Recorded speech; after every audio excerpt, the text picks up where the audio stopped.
காயல் உடன் பிறப்புகளே, காயல் மண்ணின் மைந்தர்களே, எத்தனையோ சட்டமன்ற தேர்தலிலே இந்த காயல் பட்டினம் உட்பட தமிழகமே அவதானித்திருக்கும். அப்படிப்பட்ட சூழ்நிலையில தமிழகம் முழுவதும் இப்படி ஒரு சுயேட்சை வேட்பாளர் களம் இறங்கியிருப்பானா என்று பார்த்தால் இது ஒரு கேள்விக்குறிதான். என் அன்பானவர்களே, நாங்கள் ஏன் களம் இறங்க வேண்டும்? நாங்கள் நல்ல கட்சியா அல்லது கஞ்சியா? நாங்கள் எதற்காக களம் இறங்க வேண்டும்?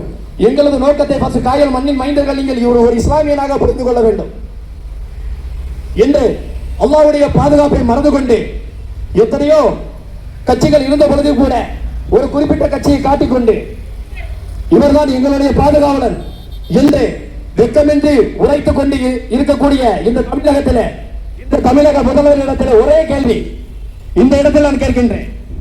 நீங்கள் உண்மையிலேயே இஸ்லாமியரின் பாதுகாவலனா? அவ்வாறு பாதுகாவலனாக இருந்தால் 2021 இஸ்லாமியர்களை நான் விடுதலை செய்வேன், சிறைவாசிகளை விடுதலை செய்வேன், இஸ்லாமிய சிறைவாசிகளை விடுதலை செய்வேன், அப்பாவி இஸ்லாமிய சிறைவாசிகளை விடுதலை செய்வேன் என்று சொன்னீர்களே, இதுவரைக்கும் நீங்கள் ஏன் விடுதலை செய்யவில்லை? ஒரே ஒரு கேள்வி. ஏன் என்று சொன்னால், இஸ்லாமியனை விடுதலை செய்தால் மத்தியில் இருக்கக்கூடிய அந்த பாசிச பாயாச கட்சி உருவன விரட்டும். அந்த நீ உண்மையிலேயே இஸ்லாமியரின் பாதுகாவலனாக இருந்தால் இறைவன் மட்டும்தான் நமக்கு பாதுகாவலன். ஏற்கனவே எல்லாம் பேசியிருக்கேன். இஸ்லாமிய சிறைவாசி, அப்பாவி இஸ்லாமிய சிறைவாசி ஒருத்தரை விடுதலை செய் பார்த்திடலாம். நீங்கள் விடுதலை செய்ய மாட்டீர்கள், எனக்கு தெரியும். இஸ்லாமியனின் பாதுகாவலன் என்னை படைத்த ரப்பு இறைவன். அன்பர்களே, ஒன்று சொல்லுவாங்க, வழி சொல்ல தெரியாத ஊரு பழி சொல்லு என்பார்கள். எப்படி? வழி சொல்ல தெரியாத ஊரு பழி சொல்லும் என்பார்கள். உங்களிடத்தில் ஒருவன் உண்மையையும் நீதியையும் என்னை படைத்த இறைவனை பற்றி பேசுகின்ற பொழுது பொட்டத்தனம் சொல்ல முடியாது. பெண்கள்லாம் வீரமா இருக்காங்க. ஆண்மை இல்லாமல், எப்படி ஆண்மை இல்லாமல் வாட்ஸ்அப் தளத்தில் பேசி வருகிறீர்களே, இவன் ஏன் நிற்கின்றான், எப்படி நிற்கின்றான், அவனிடத்தில் வாங்கிவிட்டான், இவனிடத்தில் வாங்கிவிட்டான் என்று பேசுகிறீர்களே, இந்த இடத்தில் சவால் விடுகின்றேன். ஆண்மையான ஒரு ஆண்மகனாக இருந்தால் நேருக்கு நேர் விவாதம் நடத்தலாமா? சேனலில் யூடியூப் சேனல் விடுவோம். நான் கேள்வி ஆதாரம் தரேன், எப்படி நிற்கிறேன், தைரியம் இருக்கிறதா? பொட்டத்தனம் சொல்லக்கூடாது. ஆண்மை இல்லாமல் நீங்கள் அவதூறுகளை தெரிவித்தால் நாங்கள் பயந்து விடுவோமா? வழி சொல்ல தெரியாதவர்கள் பழி சொல்லிக் கொண்டிருப்பார்கள் என்பார்கள். நான் தான் சொல்றேன், 5 வருஷமா இப்போ ஆளக்கூடிய சட்டமன்ற உறுப்பினர் மரியாதைக்குரிய அண்ணன் அனிதா ராதாகிருஷ்ணன் அவர்கள் போன 5 வருஷமும் உங்களுக்கு ஒன்றும் செய்யல. இப்போ அவர் வந்தாலும் எனக்கு மயிலுக்கு சமம் இல்லை, வந்தவருக்கு வரட்ட போட்டு எனக்கு கவலை இல்லை. வந்தாலும் சத்தியமா இன்ஷால்லா உங்களுக்கு ஒண்ணுமே செய்ய போறது கிடையாதுங்க. அனிதான வந்தாலும் உங்களுக்கு ஒன்றும் செய்ய போறது கிடையாது. அவரே பாவம், உடம்பு சரியில்லாம இருக்காராம். அவர் எவ்வளோ சொல்லியிருக்காரு. என்ன சொல்லியிருக்காரு? ஐயா ஸ்டாலின் அவர்களே, என்னால் முடியலை, போச்சு, 25 வருஷம் அங்கே ரைடு, 25 வருஷம் இங்கே ரைடு, என் சொத்தையே காப்பாற்ற முடியல, போல என்னைய விட்டுருங்க, என் மகனுக்கு ஒரு சீட்டு கொடுங்கன்னு கேட்டாராம்.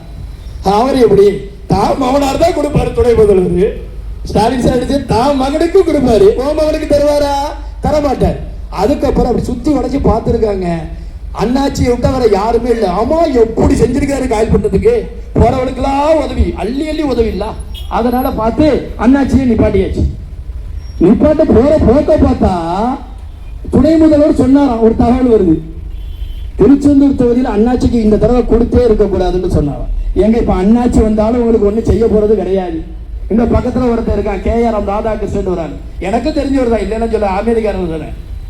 அவர் என்னமோ பிஜேபிக்கு வந்து 1.5 வருஷம் தான் ஆச்சு போடுது. அதுக்கு முன்னாடி மனுஷன் பிஜேபியில கிடையாது, ADMK இருந்தார். நானும் ஒரு காலத்தில் ADMK, எங்க குடும்பம் நான் கட்சியில கிடையாது. அவன் வந்தாலும் உனக்கு ஒண்ணு செய்ய போறது கிடையாது. நம்ம தொகுதியின் தலையெழுத்தை மாத்த அல்லாஹ் வந்தாதான் உண்டு. பிரசாத நீ நம்பு. அனிதா வந்தாலும் செய்ய போறது கிடையாது, KR ராதாகிருஷ்ணன் வந்தாலும் செய்ய போறது கிடையாது. அப்ப யாரு வரணும்? எவன் வந்தாலும் இந்த தொகுதி நாசமா அல்லாஹ் காப்பாற்றும். அவன் என்ன செய்யறது? ஆண்டவன் கையில இருக்கு. பள்ளியில ஒரு பயான் கேட்டேன், பாவம் ஆளி, ரொம்ப பாவமா இருக்கு. கொடுக்கிற ஸ்கிரிப்டை வாசிச்சிருவாங்க போல. மெம்பர் படியிலே இருந்து கொண்டு அல்லாஹ் இடத்திலே உதவி கேட்கக்கூடிய ஆலிம் பெருமக்கள், ஆலிம்களை பேசுறதுக்கு எனக்கு கால் தூசிக்கு கூட சமம் கிடையாது. அவர்கள் சொர்க்கத்துக்கு ஆட்களை அழைத்து கொண்டு செல்பவர்கள். நான் ஒரு சாதாரண மனிதன். மன்னித்துக் கொள்ளுங்கள் ஆலிம் அவர்களை. நீங்கள் அரசியல் விஷயத்துக்குள் வந்திருக்க கூடாது. நீங்கள் வந்திருக்க கூடாது. வந்து விட்டீர்கள். பொதுநலவாதி நாடும் உள்ளே வருகின்றனர். மற்ற விஷயத்த பேசுறேன். கேட்டேன், அவங்க சொல்லியிருக்காங்க, நம்மளை பாதுகாக்கணும்னா, நம்ம இந்த துணியால வாழணும்னா யாருக்கு ஓட்டு போடுங்க தெரியுமா? மறைமுகமா டிஎம்கேக்கு ஓட்டு போடும். என் அன்பானவர்களே, ஆளி பெருமக்களே, இஸ்லாமிய பெருமக்களே, மெம்பர் படியிலே இருந்து கொண்டு அல்லாஹ் இடத்திலே கேட்கக்கூடிய உதவியை நமது பாதுகாவலன் அல்லாஹ் நம்மளை ஆள வைக்க வேண்டுமா? அல்லாஹ் நம்மளை வீழ வைக்க வேண்டுமா? அல்லாஹ் சொல்லுற இடத்துல இவன் வந்தா நம்ம நாசமா போயிருவோம், வாழ முடியாது. அதனால நீ ஓட்ட அவனுக்கே போடு. எங்க காசாவை பத்திலாங்க, அதே மாதிரி ஈரானுடைய அடி அமெரிக்க நிலைமையை பத்திலாங்க. பிஜேபி ஒன்றும் செய்ய வேண்டாங்க, அவன் மயிருக்கு சமங்க பிஜேபி. என் மண்டையில் உள்ள மயிருக்கு சம பிஜேபி. ஈரான் குண்டை விடுவான், ஒரு குண்டு மாறி காயப்படுத்த வந்து வந்துட்டு என்ன செய்வீங்க? பிஜேபி சொல்லி திமுக வந்து காப்பாற்றுவானா? ஈரான் குண்டை விடுறான், ஒரு குண்டு நேரம் காயப்படுத்த வந்து வந்துட்டு ஸ்டாலின் வந்து காப்பாற்றுவாரா? அல்லது கட்சி வந்து அல்லாஹ் மீது எக்கின் வையுங்கள். நீ திமுக ஓட்டு போடு, போடாம தொலைஞ்சு போ. பள்ளிவாசல்ல கேட்காதீங்க, அல்லாஹ்ட்ட கேளுங்க. சரி, அன்பான ஆளுங்களே, உங்களிடத்துல பேசுற தகுதியற்றவன் நீங்கள் அரசியலுக்குள் வந்திருக்க கூடாது. உண்மையிலே நீங்க அரசியலை பத்தி பேசியிருந்தால் என்னங்க சொல்லியிருக்கணும்? என்ன சொல்லியிருக்கணும்? அன்பான இஸ்லாமியர்களே, குறிப்பாக பெண்களை, கள்ள ஓட்டு போடாதீங்க. கள்ள ஓட்டு போட்டீங்கன்னா மார்க்கத்துக்கு எதிரானது. சொன்னீங்களா? ஏன் சொல்லல? காயல்படுத்த எத்தனை பேர் கள்ள ஓட்டு போடுறான்னு தெரியுமா? சென்டர் ஸ்கூல் பூத்துக்கு போங்க, தெரியும். மைது ஸ்கூல் பூத்துக்கு போங்க. கேவலம் பெண்கள், ஒரு பெண் 5 கள்ள ஓட்டு போடுறாங்க, 10 போடுறாங்க. அதை பெருமையாக பேசுகிறார்கள். ஆலிம் பெருமக்களே, பேசினீர்களா?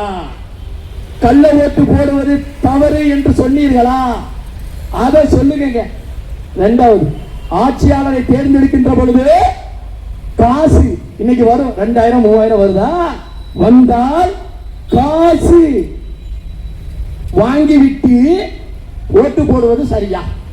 நீ ஒரு ஆட்சியாளரை தேர்ந்தெடுக்கின்ற பொழுது அதற்காக காசு லஞ்சம் வாங்குவது சரியா? இதை பத்தி நீங்க பேசுற. இதே மாதிரி நிறைய கேள்விகளை கேட்கலாம். வழி சொல்ல தெரியாத நபர்கள் பழி சொல்லுவேன் என்பார்கள். என்ன செய்ய? வாட்ஸ்அப்ல என்னைய பத்தி ஏற்கனவே சவால் விட்டுட்டேன். உண்மையான ஆண்மகனாக இருந்தால் அலையுங்கள், நேருக்கு நேராக விவாதம் நடத்த நான் தயார். மாறாக ஆண்மை இல்லாமல் வாட்ஸ்அப்பிலும் தெருக்களிலும் பேச வைக்க வேண்டாம் என்று கோரிக்கொண்டு, என் அன்பானவர்களே, இஸ்லாமியர்களுக்கு முன்னுரிமை வேண்டுமா? சிறைவாசிகளை வெளியே கொண்டு வர வேண்டுமா? உங்களது பொன்னான வாக்குகளை உங்கள் காயல் மண்ணின் இந்த வெற்றி தொழுதி இறைவன் தந்த விதிங்க. வெற்றி தொழுதி இறைவன் தருகின்ற பிச்சை. இது எங்களுடைய முதல் படி. நீங்கள் எனக்கு போடுகின்ற எந்த ஓட்டும் வீணாகாது, விதையாக மாறும். எனக்கு போடுகின்ற எந்த ஓட்டும் வீணாகாது, விதையாக மாறும். எனக்கு போடுகின்ற எந்த ஓட்டு இஸ்லாமியனுக்கு எதிராக ஆகாது. என்னை மட்டுமல்ல, காயல் பட்டினத்தையே வளர்த்துவிடும் என்று கூறியவனாக உங்களது பொன்னான வாக்குகளை 10ஆம் நம்பரில் உள்ள கரும்பலகை சின்னத்திலே, 10ஆம் நம்பரில் உள்ள கரும்பலகை சின்னத்திலே, 10வது நம்பரில் உள்ள கரும்பலகை சின்னத்திலே தாரை என கேட்டவனாக விடைபெறுகின்றேன். நன்றி. வசலாம்.